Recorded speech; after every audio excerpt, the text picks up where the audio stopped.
Another adventure with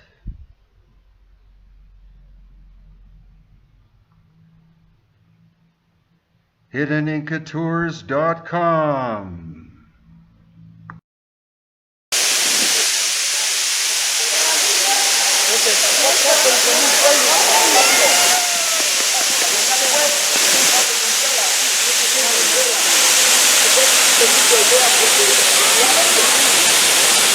This is one of the giant heads of the Olmec culture, located in the National Anthropology Museum in Mexico City. It's about 8 feet tall, made of basalt stone, and most of these were actually found buried within the last 100 years. So whether they were buried on purpose by a later culture than the Olmec, or whether they simply sank into the jungle at this point is unknown. But there are many, many of these. You see the carving, the pitting, and on the back are these curious depressions.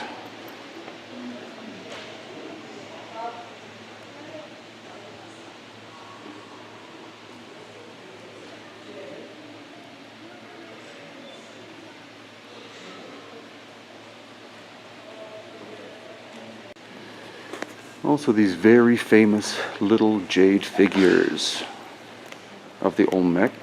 You see some have obvious elongated heads.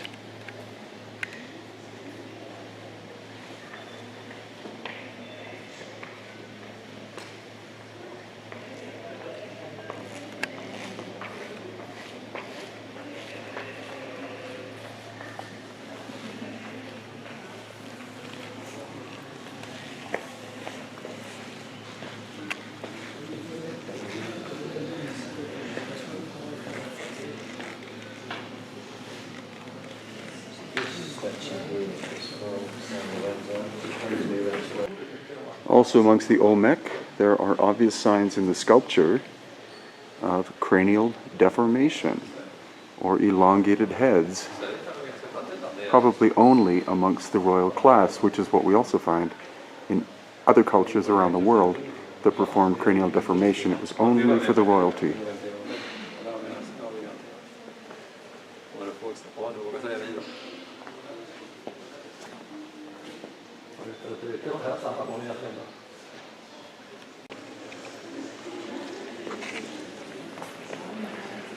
And then we find the actual examples of cranial deformation among the Olmec people. You can see that these are clearly cradle-boarded, or examples of cranial deformation. Nothing profound in terms of size of the skull, or even the shape.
So what we've been able to see is cranial deformation was performed by at least 3 cultures in ancient Mexico: the Olmec, the Maya, and the latter one, whose name I didn't really account for, read properly. But it was only done, like anywhere else on the planet, cranial deformation was only done on the royal people, the priestly class, the chiefly class, to distinguish themselves from the commoners. And that's what we find, where we find cranial deformation on 6 of the 7 continents on this planet. And the most common timeline seems to be, for some reason, 2,000 years ago. I don't think there's a necessary connection with that. But also, the most profound elongated skulls on the planet clearly are the Paracas from the coast of Peru. This is the massive sculpture out of basalt stone. The figure is Tlaloc, which is the rain god. This little girl will give you an indication of the scale of it. You can see there's been a lot of damage. The weight of it, conservatively, I would think at least 60 tons. It was found outside Mexico City, lying flat on its back and abandoned for hundreds, if not thousands of years, and then was finally brought here to the Museum of Anthropology.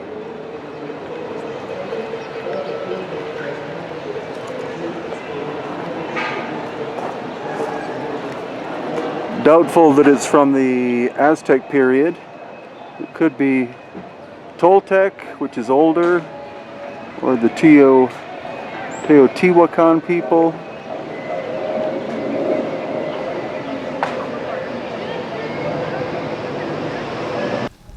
We're on the Altiplano outside of Mexico City. It's slightly higher than Mexico City itself.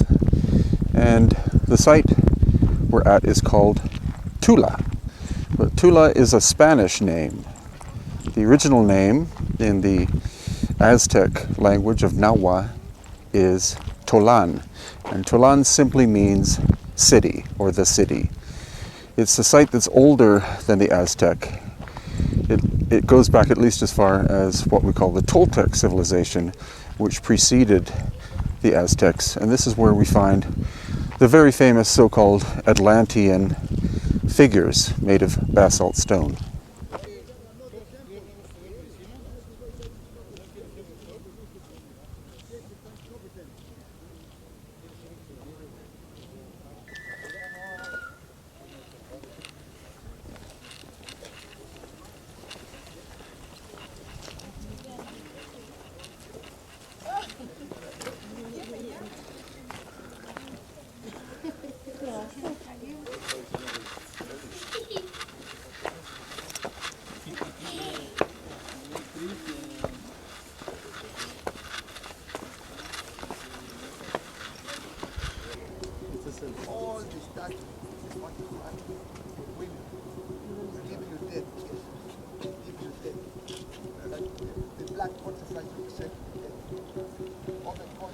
Yeah, this is the lower back. A little higher. A little higher. That's his booty there. There you go. Gotcha. See the crack.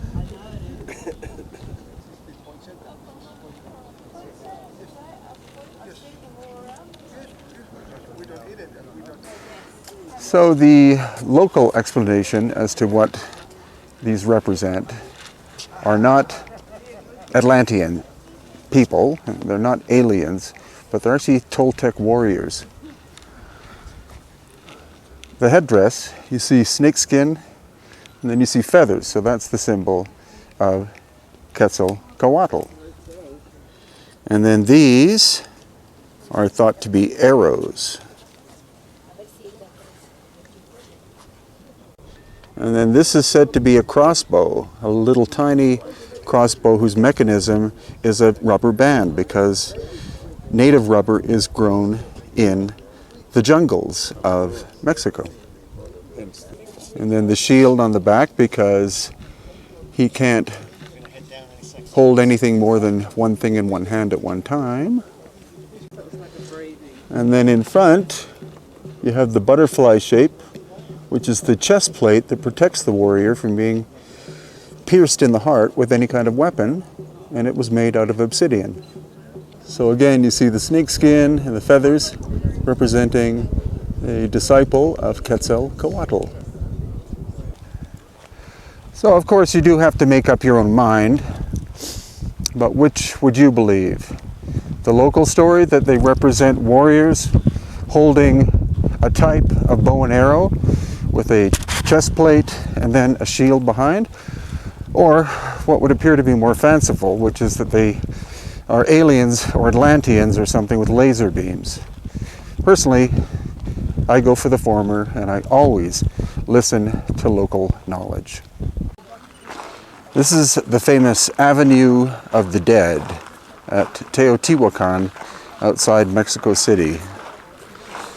It was built supposedly by the Toltec civilization maybe 2,000 years ago, and the famous Aztecs passed by this area as they were looking for their new homeland, which is present-day Mexico City, what was called Tenochtitlan, which means the place or the land of prophecy, or the place or land of the prophets.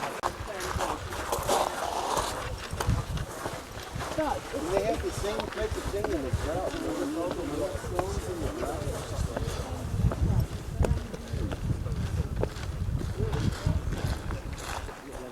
So it's actually likely that this little pyramid, which was built in front of the temple of Quetzalcoatl, or the plumed serpent, was done so on purpose to hide or partially isolate the temple of Quetzalcoatl in behind, because it's likely that it, in fact, was the most sacred place at Teotihuacan and could possibly be the oldest. The construction technique used at the temple of Quetzalcoatl is very different than the later works that we see, these little pyramidal structures that you see there.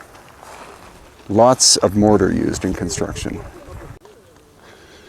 So as you can see, this temple structure was built right in front of the actual temple of Quetzalcoatl that has all of this not only amazing carving, but also possibly evidence of megalithic works.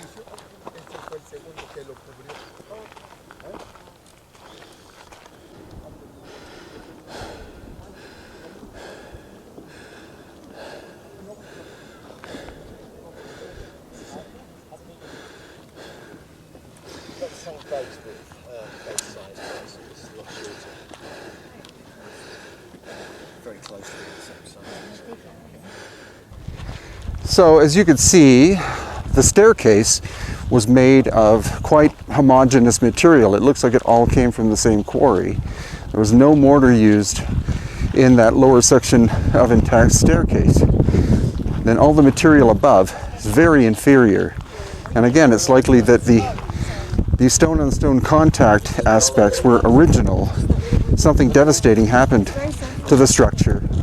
And then the Toltec rebuilt in the area, incorporating the ancient parts. And that's what we find in Peru, Bolivia, Egypt, Lebanon, any place where there's an ancient site where there are aspects of megalithic construction.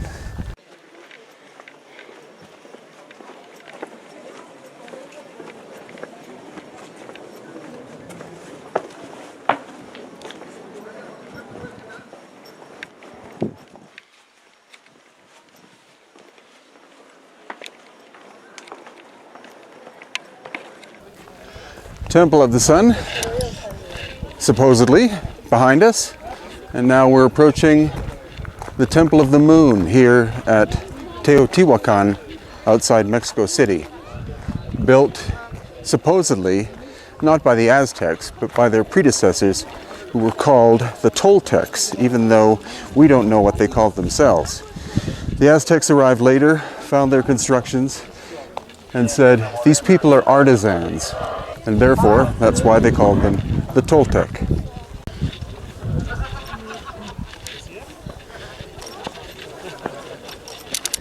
So what's interesting about the Temple of the Moon, aside from the fact that it's huge and was a major engineering and architectural feat by the Toltec people, possibly 2,000 or more years ago, is you'll notice the difference in construction technique. You see those very nice cube-like blocks for the stairway. The stairway has, of course, been reconstructed, but they are very different than the form of construction of the pyramid itself, which is quite inferior, utilizing a lot of mortar. And the mortar they made is actually volcanic ash. And I believe they added lime to it to make it hard. And then we have the Temple of the Sun, which is much, much bigger. Massive scale, the footprint, several acres.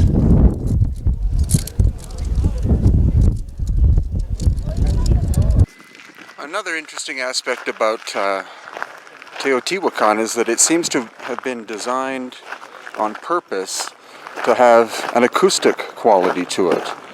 And that is why you have the proportions of these big, but especially these little pyramids. If you stand on this platform coming up here and clap your hands, there's an echo. And this was likely where the great orator would stand in order to make pronouncements to the people who could have been sitting on the staircases and the different levels of these mini pyramidal structures here at Teotihuacan.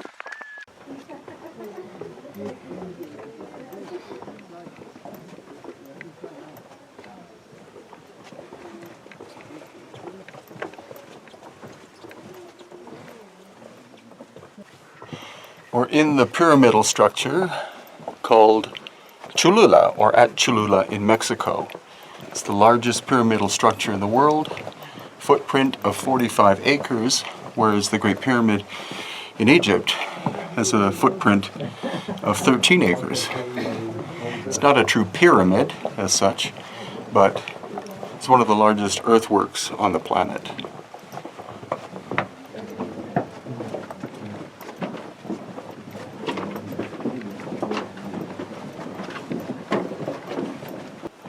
So the tunnel itself is not really ancient, but it was a way for archaeologists, likely in the 19th century, to be able to carve into the pyramidal structure and find the different levels, because it's like layers of an onion. Every layer you go into is an older pyramidal structure. The material is like volcanic ash, so it's really easy to carve and shape.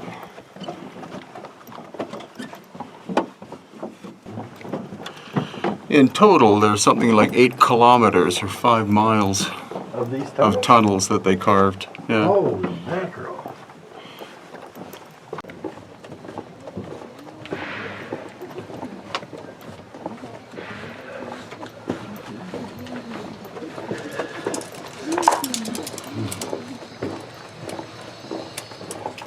Back into the light.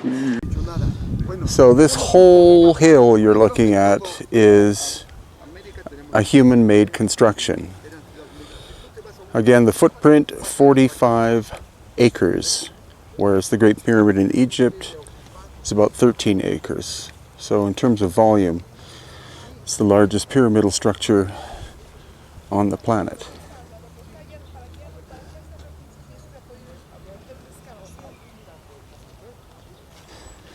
So again, this is the exterior, probably the last phase of construction, but there are other pyramidal structures inside of it. Over the course of extensive amount of time, one was built on top of the other, and then on top of the other. Yeah, you can see photographs 100 times and really see it. This is one of the famous Olmec ball player heads, about 3,000 years old.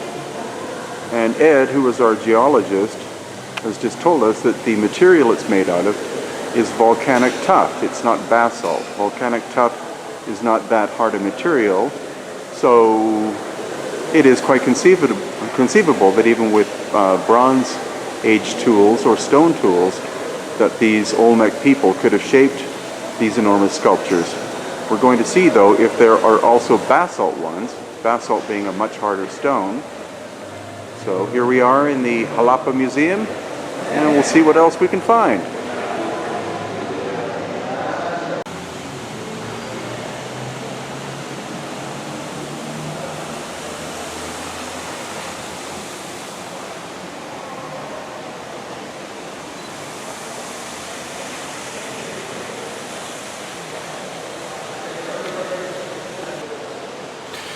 So the Olmec are still a big mystery. They are one of the oldest, if not the oldest, cultures in what we call Mexico, dating back at least 3,000 years. We're an older culture than the Maya, the Toltec, the Teotihuacan, and the Aztec. And Olmec simply means the rubber people, and that was an archaeological name given to them because no one knows what they called themselves.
We're in the Jalapa Museum on the Gulf Coast of Mexico, and this museum is phenomenal. It's a huge collection of Olmec and other culture, art, stone. The huge Olmec heads are here undercover, being protected. This is a state-of-the-art museum, as fine as any you would find on the planet. And, interestingly, we also find examples of cranial deformation and elongated heads. So this is the Zapotal culture. You can see the flattening of the top of the head here. Then somewhat like we see on the coast of Peru, somewhat like the Paracas, but the Paracas more extreme. And then an even greater example, again, similar to the what we call the cone heads of Paracas in Peru. So here we have the Veracruz culture, the center of or central area of Veracruz, from 600 to 900 AD, and this extremely altered human skull with 3 suture lines instead of the normal 2.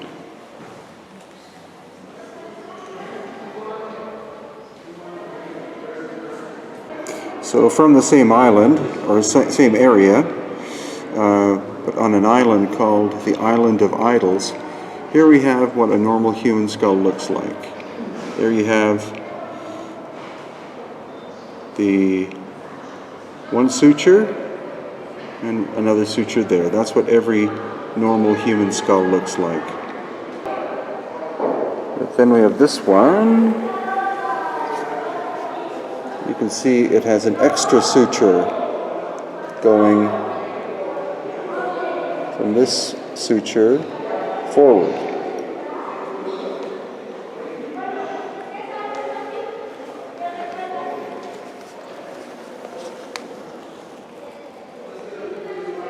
And you can see the shape is clearly altered. And here again from the Island of Idols, 900 to 900 AD to about 1521 AD. And it is missing the sagittal suture that should be running this way.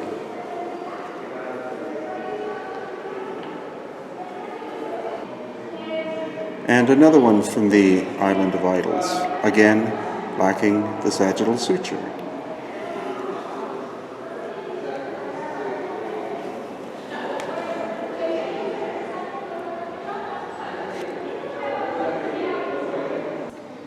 Another point about the giant heads is that most archaeologists or people in general think that the noses are flat, but in many cases, the reasoning is because of the shape of the stone itself. You see, as I come down, the sculptor possibly couldn't project the nose out too far because of the nature of the stone. Maybe this here was the flat surface of the stone, because other sculptures of the Olmec depicting their faces show almost typical noses of most other cultures, not flat.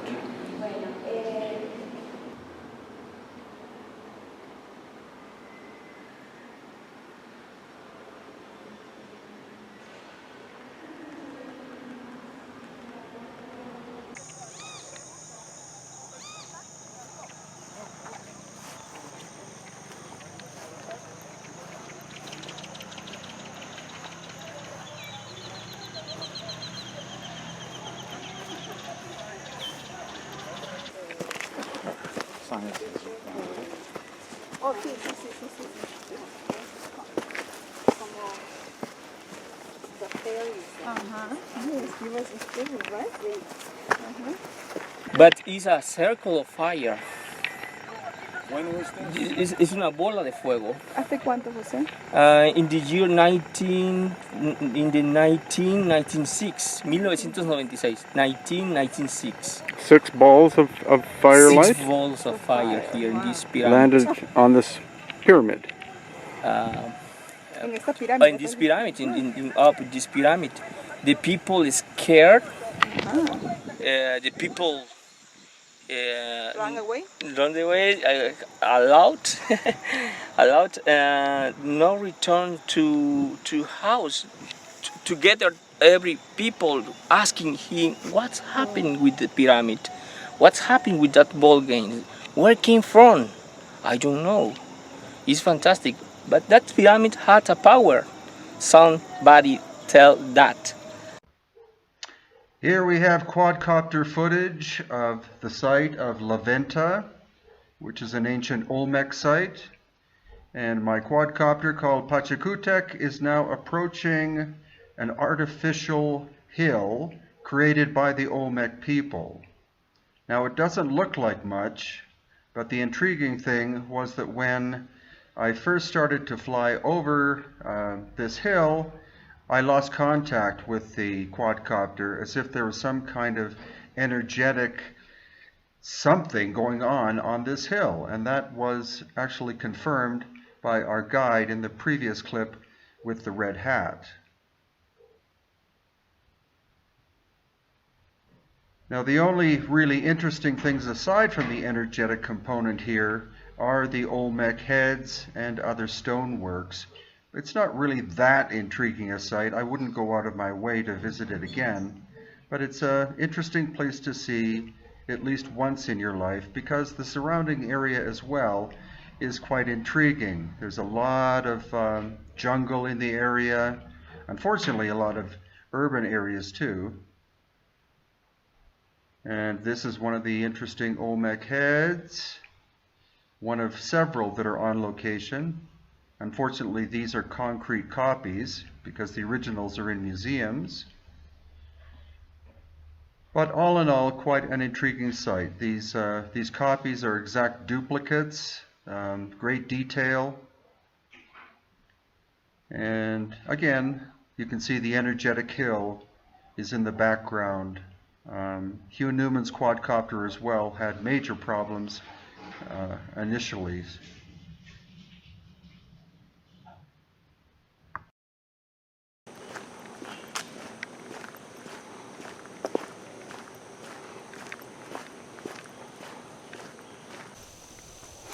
So, as Hugh Newman was explaining, during the initial archaeological work being done here at Comalcalco, supposedly a number of baked clay bricks used in the construction, especially of probably the pyramid we're coming up to, showed different forms of writing. Mayan, obviously, because this is a Maya site, but also supposedly Old World, as in, as he previously discussed, Egyptian, maybe even Chinese, Phoenician, etc. But the museum had no examples.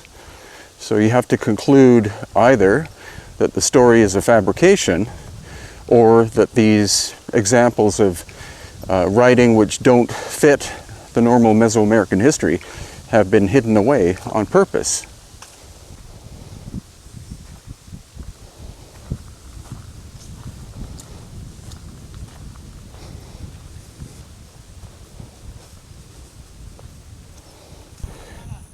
And what we've seen is that the Olmec, there are no really sophisticated constructions at all. There are piles of dirt and things like that. Of course, the big stone heads, but no construction of any sophistication whatsoever as compared to this, which is more of the classic Maya work.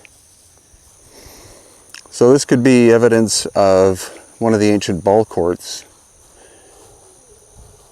with howler monkeys in the background.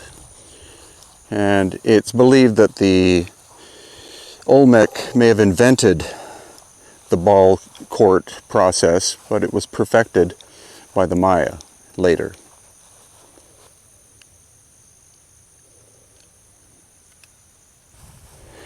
So what I've been looking for is evidence of the arrival of what is called the plumed serpent, known to the Maya as Kukulkan, and to the Aztec and possibly the Teotihuacan culture as Quetzalcoatl.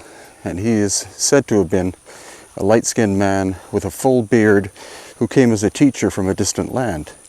Amongst the Olmec, there's almost zero evidence of his existence, but once you get into the Maya and the Teotihuacan and the Aztec, there's substantial evidence, because you see these figures with full beards, which Native Americans in general can't grow to this very day. So that possibly could give us a date as to his arrival, maybe around, literally around the time of Christ, but I'm definitely not saying that it was Christ. But that sort of timeline, 100 BC to 100 AD.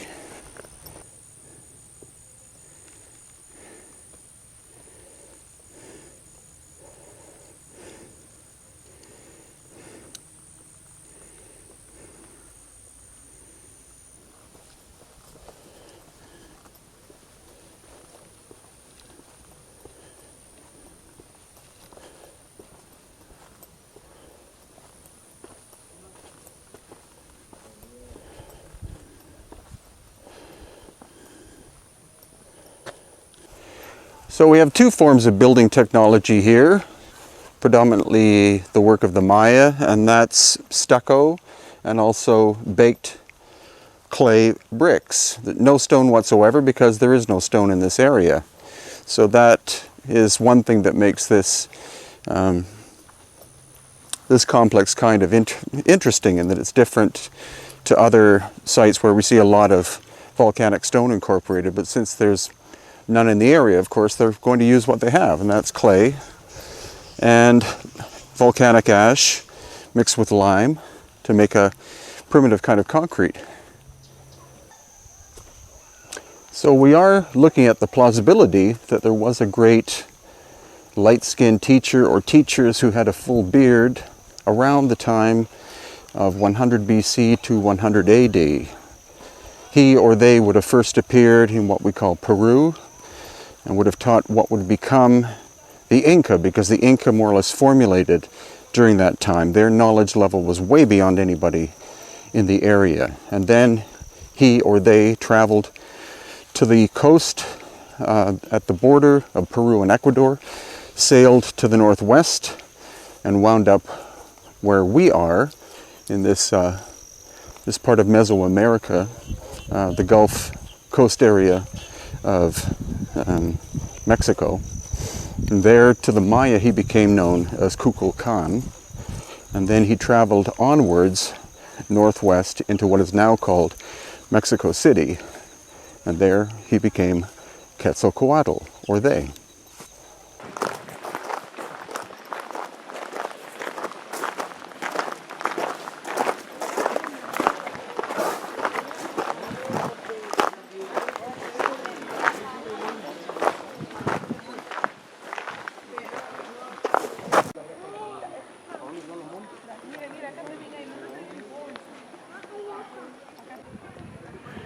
We're at Palenque, which is on the Gulf Coast of Mexico.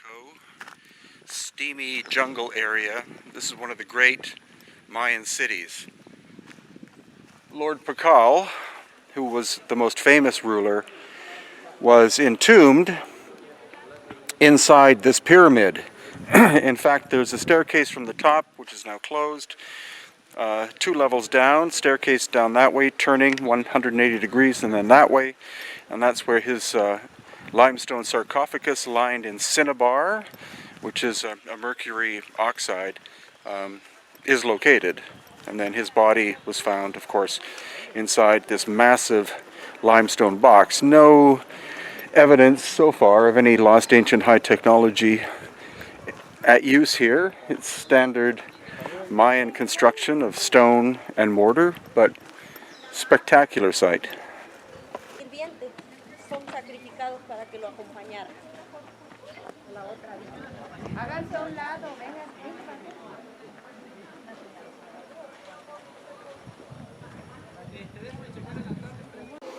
The beauty is that it's built on top of a hill, and that's intact rainforest in behind. And this could be the first sign of megalithic elements, as in that staircase. So you see, here's the standard technology of the Maya. But then when we get to this staircase, it's quite curious. These blocks might have originally fitted together very well.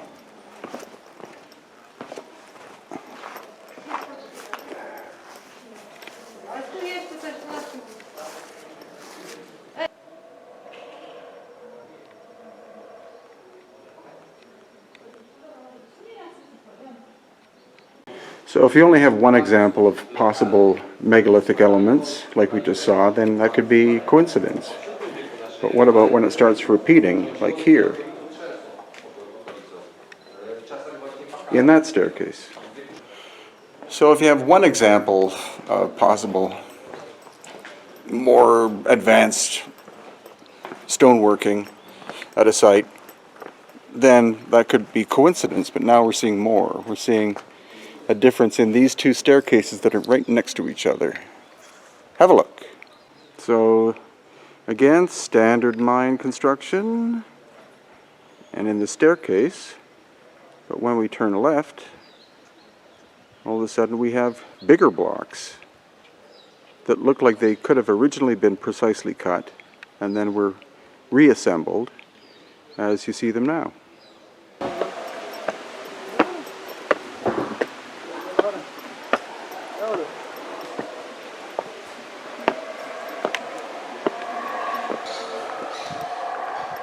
So what you're hearing in the background is the sound of howler monkeys living in the tree canopy here.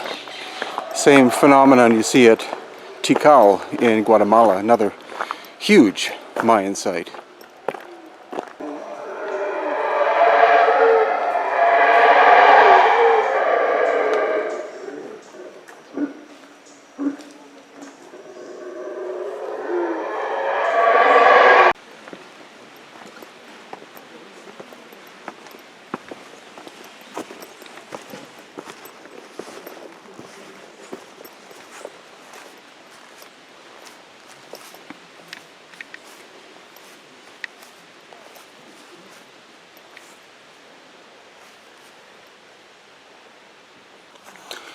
So another area where we could have megalithic elements, because once again you have relatively small stone, roughly cut, bonded together with some kind of lime or clay or other material, and then contrasted with what you're about to see.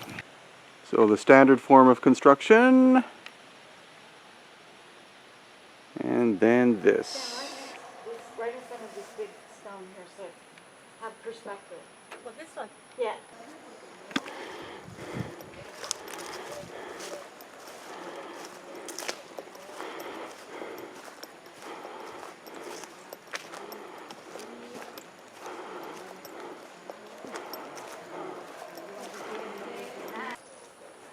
Now we have example number 5 of something which doesn't fit the normal construction pattern. Above you have small stones. Below you have much bigger stones. Some of them still fitting together reasonably well, but it looks obviously like the lower section has been destroyed or damaged and then possibly reconstructed. But you definitely see, once again, someone put a lot of effort into cutting these bigger blocks as compared to the one would presume would be later construction out of much smaller things. Also, the two buildings that seem to have the larger stones in their construction are in the core of Palenque, and that's common. As in Machu Picchu, what we find is the core is megalithic. It's the oldest part, and then the 90% that was built afterwards by the Inca spreads out from the core. And here too, the core so far has 5 examples of larger than normal stone construction. Everything else is the smaller type, and here's a final look. So that's the kind of stuff you really want to find. If you see a consistent building style, or if you see a gradual increase in efficiency and quality of a building style, then you can say, well, the foundation is primitive and was made by these people, and then either their descendants or others who moved in or other influences allowed for increased quality. When you find big slabs like that in the two core buildings of a place, really badly damaged, as if something cataclysmic maybe had happened to them, and then you have inferior work above, then that does suggest that you're looking quite possibly at 2 completely different cultures. The one doing the large slab work being clearly superior to the one that did the regular, somewhat rough stone and mortar work. There are now more than 800 of my videos at Hidden Inca Videos on YouTube, or sorry, Brian Forster on YouTube, or www.hiddenincatours.com, or www.hiddenhumanhistory.com.